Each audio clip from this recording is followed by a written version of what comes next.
Да. Господин Киркиев, извинявайте, че ви прекъсвам. Отвън е човек за гражданството. Да го покани ли да влезе? Той е 12-ти номер. Да. Да заповяда. Заповядайте. Заповядайте тук. Добър ден. Да. Седнете, заповядайте. Тук ли трябва да давам за граждански жител, български жител, гражданин, да давам? За българско гражданство? Да, за български гражданин. Да давам за български. Да, ама с даване вече не става. Преди ставаше с даване, ама новото правителство нещо не ги обича много тия работи, така че с даване няма да стане. Просто ще трябва да минете по каналния ред. Как така аналния ред? За аналния ред никой не казва. Мене казаха, даваш пари анален ред сега. Каналния ред, не това, което вие казвате. Каналния ред. Просто имам предвид, ще трябва да попълним едни документи и чак тогава можете да кандидатствате за българско гражданство, ако отговаряте на критериите. Аз не съм отговарял на кретените преди това. Мене за кретени не са казали въобще. Не критериите, критериите. Критериите, не кретените. Разбирате ли? То верно, че двата последни критерия са малко кретенски, ама нищо, ще трябва да отговаряте и на двата. Трябва да отговаряте и на двата. Къде отивате сега? Нали казал ти да отваряте вратата? Да отговаряте и на двата, казах. Седнете, моля ви.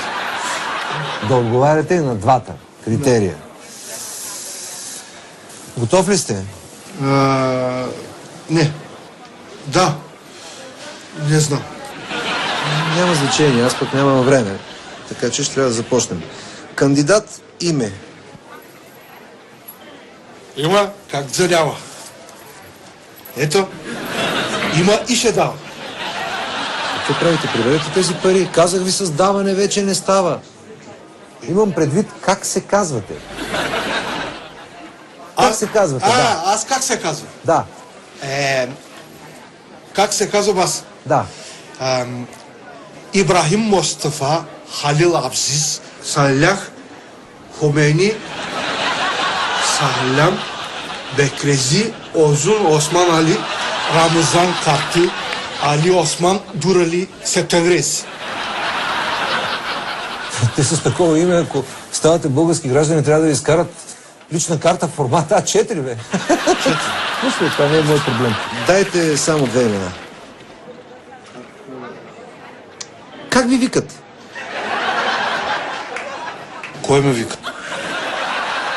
Да знам кой, някой как ви вика. Не знам, приятелите, жена ви как ви вика? Моите жена. Да, жена ви как ви вика? Как ме вика мене? Да.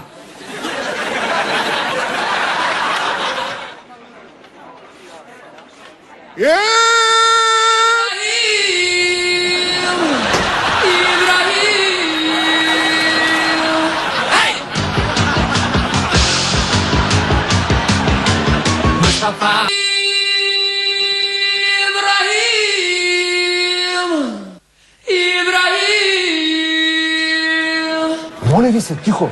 Спокойно, спокойно. Какво правите? Къде се намирате? Защо крещите? Разбрах, чух, Ибрахим. Така ме извика жената. Ама изкараме акъла, бе, човек. Я по-тихичко малко. Ясно, Ибрахим. През име? През име, през лято. Ибрахим!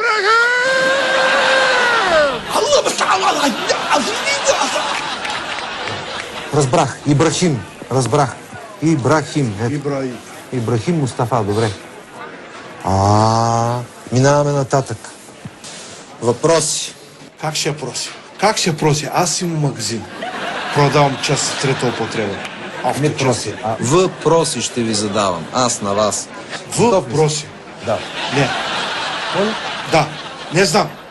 Сега ще разберем заедно. Семейно положение? Много лошо. Жената болен от месец и половина.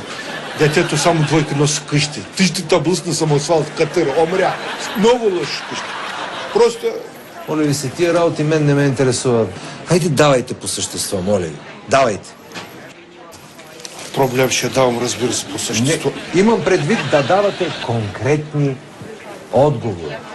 Давам конкретни долари. Ето. Абе, я махнете от тук тия пари. Много ви се моля. Махнете от тук тия пари. Колко пъти да ви повтарям, че с даване не става. Български граждани не искате да ставате, български не разбирате. Как да събира български? Как да събира български? Цял живот събира долари. Добре, как искаш български, ще слизам в ченджбюрото, ще сменям долари за български. Чакайте, къде тръгнахте сега?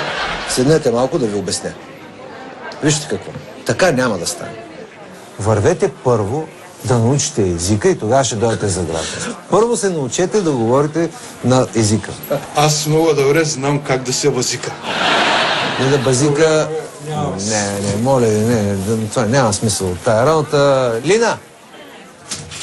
Айде придружете господина, ние приключихме. Да, господин Георгиев, хайде заповядайте навън. Ама, много ти се моля.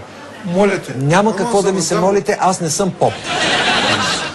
Аз знам, ти не си поп. Аз попа го познава. Попа ме спраща при вас. Какъв поп ще ви изпраща тук? Какви ги дрънкате, бе? Ама аз не дрънка. Аз не дрънка. Попа дрънка. Попа има 8 гердана. Злато тук. И като ти извади пистолета така, той дрънка. Нали разбираш? Лина, оставете ни за малко сами, ако обичате. Добре, господин Георгиев. Абе, тебе попето ли да пращаме? Да. Защо не казваш веднага ми половин час се мъча като трабан по на нагорнище, бе, човек? Той каза, отиваш там, даваш и взимаш гражданство. Ясно, ето. Така, вземи сега този формуляр. Тук. Ти вземи това. Това е формуляр. Молба за издаване на българско гражданство. Тук си пишеш пълните имена и отдолу се подписваш. Така да ми кажи, че попето, аз откъде да знам сега? И си наш човек явно. Отдолу подписа отдолу. Така. Снимки носиш ли? Няма семки, но шоколад форми. Не семки, бе, снимки носиш ли? 2 снимки, паспортен формат. Не е страшно, няма страшно. До четвъртък трябва да ми ги донесеш. Дай да го видя. Да. Така. Така. Само. Ама поне пък по един от критериите си чист българин. Като гледам как пишеш, все едно си завършил българска гимназия или техникум. Браво! 3 реда, 12 първописни грешки. Какво става? За сметка на това пък е грозно и не се чете. Идеално! Ще станеш истински нашенец. Айде се здраве! Не, нямах предвид на здраве, със здраве, ама благодаря. Лина! Господина си тръгва. Да го изпратиш. Да, разбира се. Довиждане. Всичко хубаво и честито. Нещо друго, господин Георгиев? Това в бежевото шкафче. Пред другите. И да не ме безпокоят известно време.